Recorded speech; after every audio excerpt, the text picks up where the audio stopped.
Ladies and gentlemen, boys and girls, FNCS is in a few hours, and I'm going to be quickly making this video on how to improve your chances, both for this first qualifier and the second one that's in just a few days. But before we get into that, around 41% of you guys watching are not subscribed, so if you end up enjoying today's video, consider subscribing.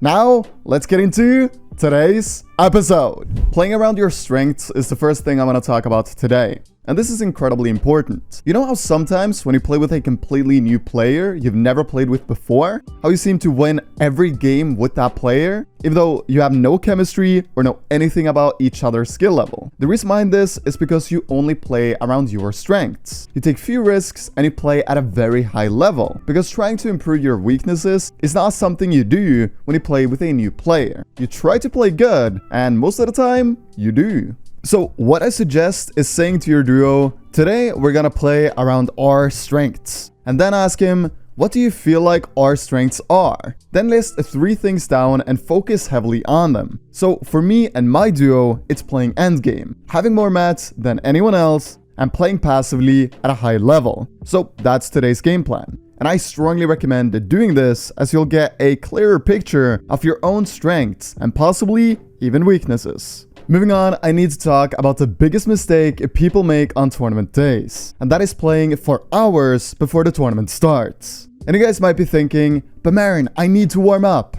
Listen, no one needs to warm up for 4 hours. By playing for more than 1 hour before a tournament starts, you heavily limit your focus, and you'll ruin your chances of doing good. Because when you hop into your last game, you'll be so tired, and it'll be so hard to focus. This is also one of the reasons so many players fail to do well in their last game, because they fail to maintain focus. So please, do yourself a massive favor and don't play the game for multiple hours before FNCS starts. Get on 30 minutes before, do some build fight 1v1s and aim duels, and trust me, you'll definitely do so much better. To emphasize my point even further, we've all heard about players who wake up and hop right into a tournament and play very, very well. This might very well be because it's easy to maintain focus for 3 hours, but very difficult to maintain a high level of focus for 6 hours, like a lot of competitive players try to do on tournament days. And that brings me to the next topic of today's video, and that is, you gotta stop wasting your focus on trying to improve something the same day as FNCS. Listen, we all have that one friend with bad aim that sits in Kovacs for 5 hours on a tournament day and then tries playing the tournament thinking he'll have better aim, and to no surprise, he does terrible. You have to stop trying to improve something on a tournament day. 1, it's a waste of focus, and 2, all the work you've been doing the last year is what's important. What you do today doesn't matter. So on a tournament day, get some fresh air, talk to your family or friends, watch Netflix or YouTube, and eat some good food.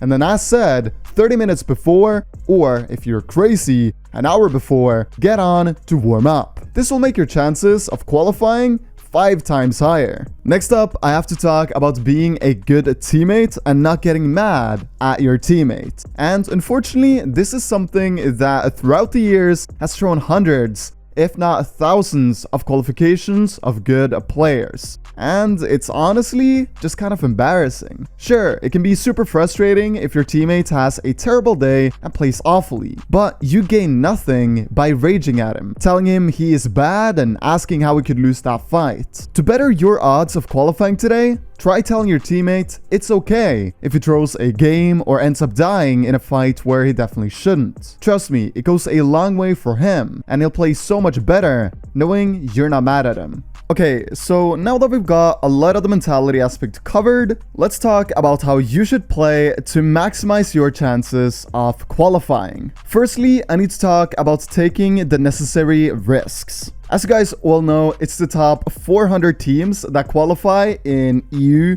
NA East, NA West, and Brazil, and the top 250 teams that qualify in the other regions. And this means if we get an opportunity to go for something great, we better take it. A lot of players even see golden opportunities but fail to act on them because they're scared it's too big of a risk. But the truth is, it's too big of a risk to not take the golden opportunities we are given today.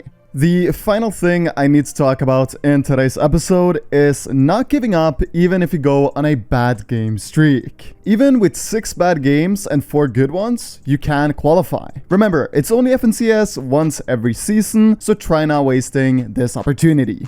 Other than that, play your game. Try to stay confident and don't waste your focus on warming up for 5 hours. Guys, that is it for today's episode, and I am so happy to be back after this 5-day break. Good luck later today, and I'll see you all in tomorrow's video. My name is M1K3 Editz. Stay safe and take care.